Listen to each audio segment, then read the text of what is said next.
Shortly after OpenAI Instant Checkout launched last year, I made a fully agentic purchase through ChatGPT. It was a lavender candle. The experience was fine, not bad, not broken, just not meaningfully better than what I already do on Amazon or Target. I never went back. Now, if I, as someone who covers this space for a living and genuinely wants AI to handle more of my shopping, couldn't be bothered to return, imagine how the average consumer felt. So when the news broke a couple of weeks ago that OpenAI is killing instant checkout and routing purchases back through retailer apps, I wasn't exactly shocked. And I also wasn't shocked by the victory laps everywhere. Agentic commerce is dead. We told you so. The naysayers were having a field day. But I reckon they're celebrating the wrong thing. Let's jump in.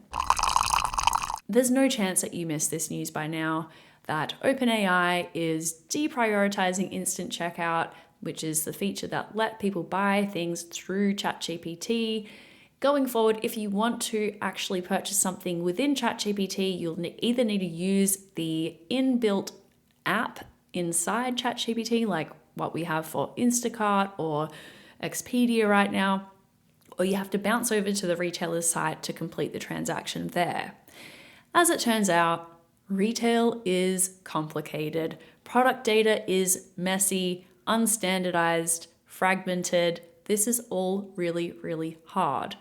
I read a great essay in a newsletter from Aura Labs, which posited that part of the reason for this all breaking down was that OpenAI had tried to be both the pipe and the toll booth, inserting itself as a new checkout intermediary and taxing every transaction.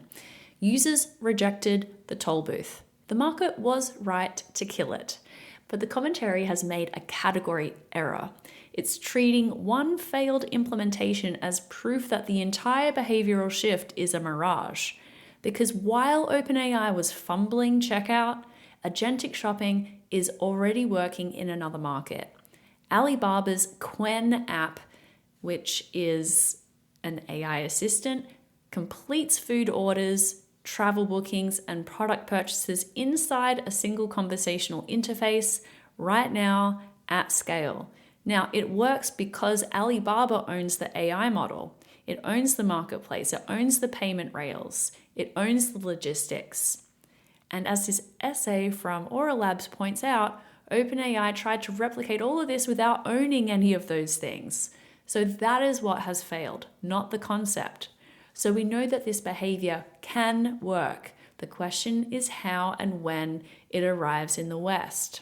Now, before the Qwen comparison gets anyone too excited, not every behavior that works in China catches on in the US, or at least not on any predictable schedule. Let's think back to live stream shopping. It was the big thing in China around 2016. It grew into a huge market in recent years, but in the US, the first wave of this implementation flopped.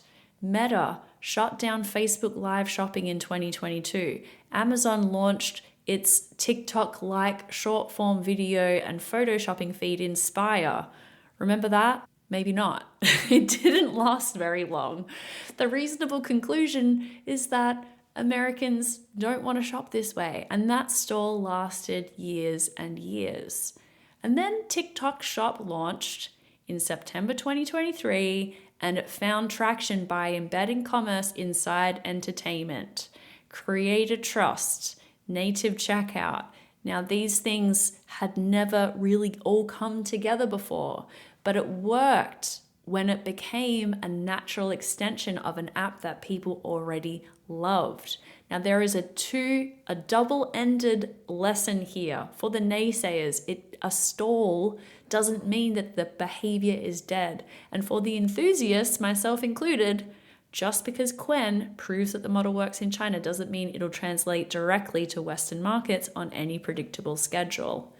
People don't adopt new technology because it's theoretically useful. They adopt it when the experience is natural, it's worthwhile, and it's safe.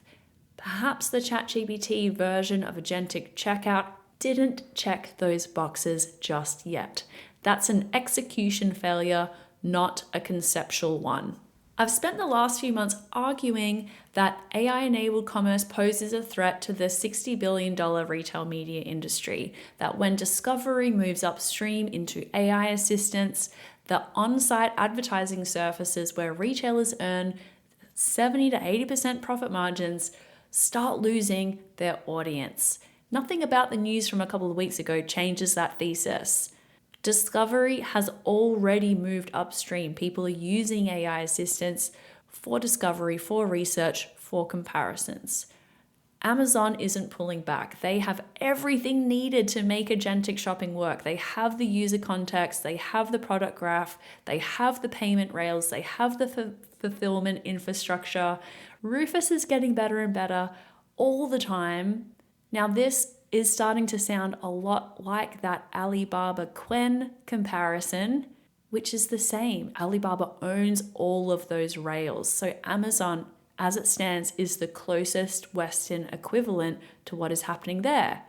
Amazon is also signaling interest openly in enabling purchases from other retailers through their AI tools, through Buy For Me or Shop Direct. I think it's undergone a brand change. That is the real competitive threat. Another threat is Google. Google isn't sitting still either. They have the shopping graph, they have the merchant center, they are pushing Gemini and AI mode aggressively. Just ask my mum. She is not a fan of Gemini everywhere on her Android phone. Google has fumbled in commerce before, but the pace of recent development suggests a willingness to disrupt themselves that we haven't seen from them in some time.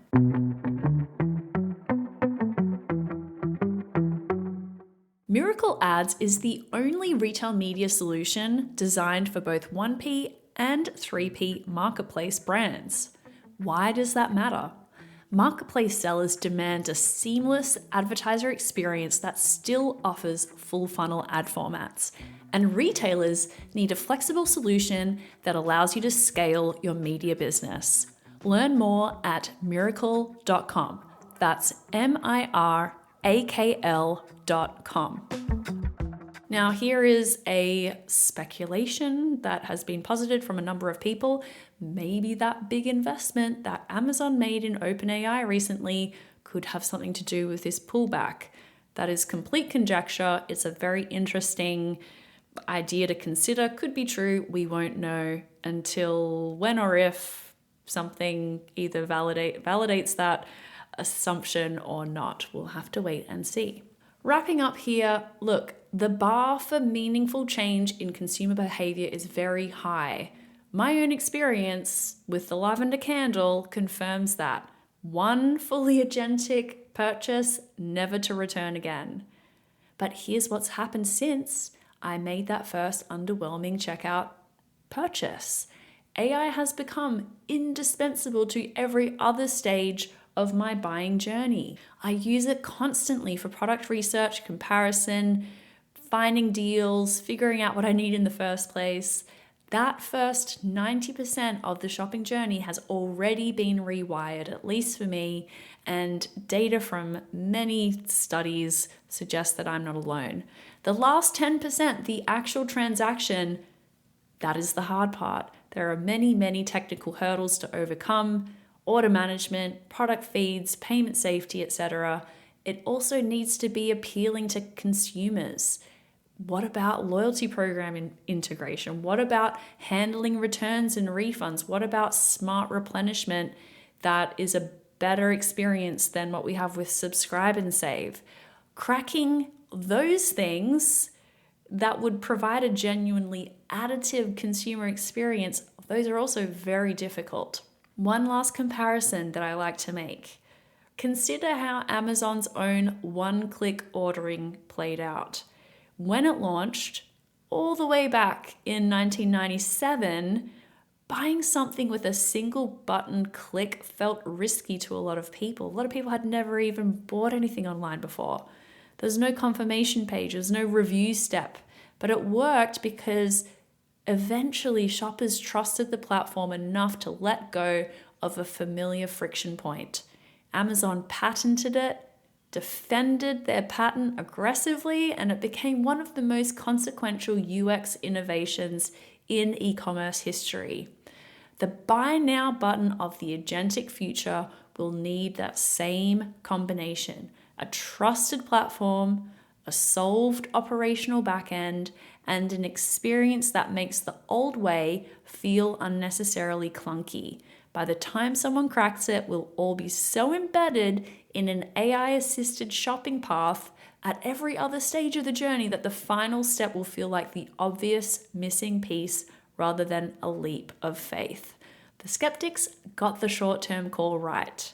This particular version of agentic commerce was oversold and underbuilt. But are they right about the destination or the timeline?